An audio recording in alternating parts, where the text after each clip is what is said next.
Yang pertama yaitu pembukaan yang sudah kita lakukan bersama-sama.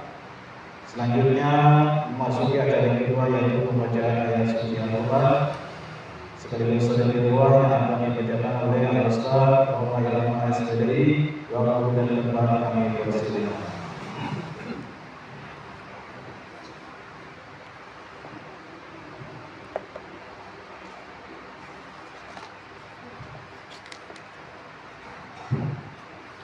Assalamualaikum warahmatullahi wabarakatuh.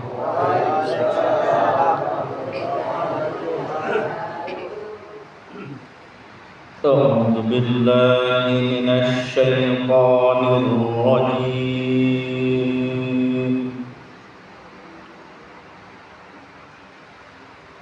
Bismillahirrahmanirrahim.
فألف بين قلوبكم فأصبحتم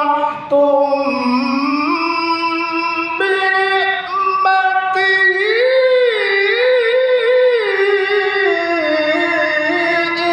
إخوانا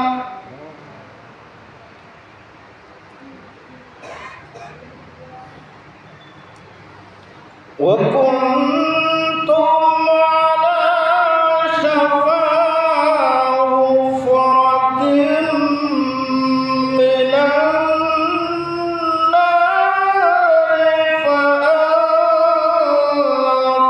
فأنقذكم منها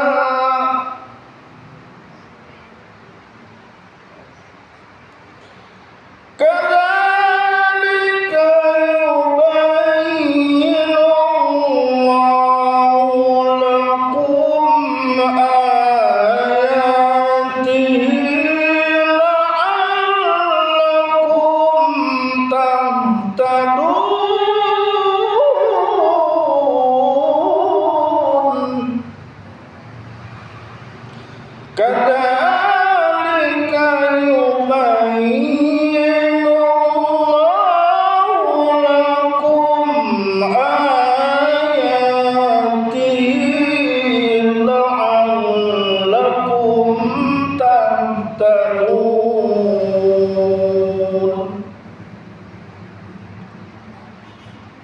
Aku berlindung kepada Allah dari godaan syaitan yang terkutuk dengan menyebut namamu ya Allah yang maha pengasih lagi maha penyayang. Wahai orang-orang yang beriman, ingatlah kepada Allah dengan mengingat namanya sebanyak-banyaknya dan bertasbihlah kepadanya pada waktu pagi dan petang.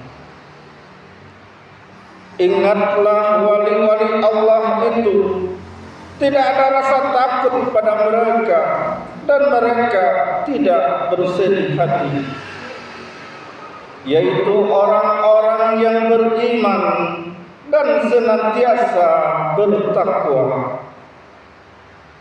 Dan berpegang teguhlah kamu semuanya pada tali agama Allah, dan janganlah kamu bercerai-berai. Dan ingatlah nikmat Allah kepadamu ketika kamu dahulu masa jahiliyah bermusuhan, lalu Allah mempersatukan hatimu sehingga dengan karunia-Nya kamu menjadi bersaudara. Sedangkan ketika itu kamu berada di tepi jurang neraka, lalu Allah menyelamatkan kamu dari sana. Demikianlah Allah menerangkan ayat-ayat-Nya kepadamu agar kamu mendapat petunjuk. Shadaqallahul azim.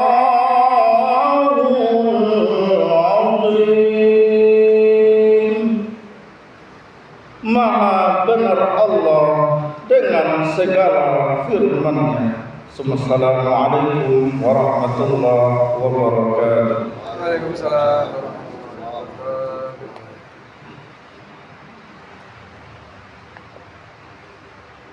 Assalamualaikum warahmatullahi wabarakatuh.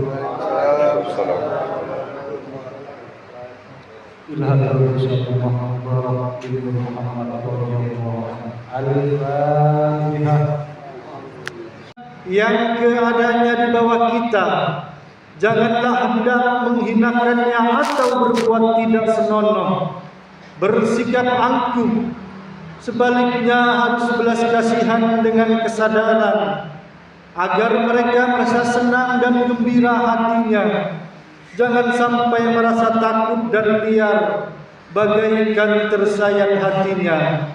Sebaliknya harus dituntun, dibimbing dengan nasihat yang lemah lembut, yang akan memberi keinsafan dalam menginjak jalan kebajikan. Yang keempat, terhadap fakir miskin harus kasih sayang, ramah tamah, serta bermanis budi. Bersikap murah tangan mencerminkan bahwa hati kita sadar. Coba rasakan diri kita pribadi, betapa pedihnya jika dalam kekurangan. Oleh karena itu, janganlah acuh tak acuh, hanya memikirkan diri sendiri yang senang. Mereka jadi fakir miskin bukannya kehendak sendiri, namun itulah kodrat Tuhan. Demikianlah sesungguhnya sikap manusia yang penuh kesadaran, meskipun terhadap orang asing, karena mereka itu masih keturunan Nabi Adam alaihissalam. Mengingat ayat 70 surah Isra yang artinya, sangat kami muliakan keturunan Adam, dan kami sebarkan segala yang berada di darat dan di lautan, dan kami berikan mereka rezeki dari yang baik-baik.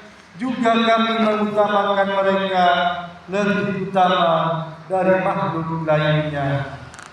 Kesimpulan dari ayat ini bahwa kita sekalian seharusnya saling harga menghargai. Jangan timbul kekecewaan mengingat surat Al-Maidah yang artinya, hendaklah tolong menolong dengan sesama dalam melaksanakan kebajikan dan ketakwaan dengan sungguh-sungguh terhadap agama maupun negara. Sebaliknya, janganlah tolong menolong dalam berbuat dosa dan permusuhan terhadap perintah agama maupun negara. Adapun soal keagamaan, itu terserah agamanya masing-masing. Mengingat surat Al-Kafirun ayat 6, agamamu untuk kamu, agamaku untuk aku. Maksudnya, janganlah terjadi perselisihan. Wajiblah kita hidup rukun dan damai, saling harga menghargai, tetapi janganlah sekali-kali ikut campur. Cobalah renungkan pepatah leluhur kita. Hendaklah kita bersikap budiman, tertib dan damai. Andaikan tidak demikian, pasti sesal dahulu pendapatan, sesal kemudian tak berguna, karena yang menyebabkan penderitaan diri pribadi itu adalah akibat dari amal perbuatan diri sendiri. Dalam surat An-Nahl ayat 112 diterangkan bahwa Tuhan Yang Maha Esa telah memberikan beberapa contoh, yakni tempat maupun kampung, desa maupun negara yang dahulunya aman dan tentram, gemah ripah jinawi, namun penduduknya atau penghuninya mengingkari nikmat-nikmat Allah, maka lalu berkecamuklah bencana kelaparan, penderitaan dan ketakutan yang disebabkan sikap dan perbuatan mereka sendiri. Oleh karena demikian, hendaklah segenap murid-murid bertindak teliti dalam segala jalan yang ditempuh, guna kebaikan zahir maupun batin, dunia maupun akhirat, supaya hati tentram, jasad nyaman. Jangan sekali-kali timbul persengketaan, tidak lain tujuannya budi utama, jasmani sempurna, cagur bagus.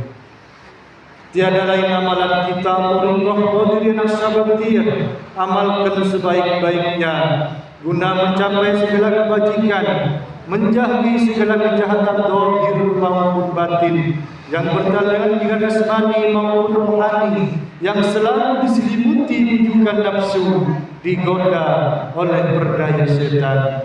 Wasiat ini harus dilaksanakan dengan seksama oleh segenap murid-murid agar supaya mencapai keselamatan dunia dan akhirat.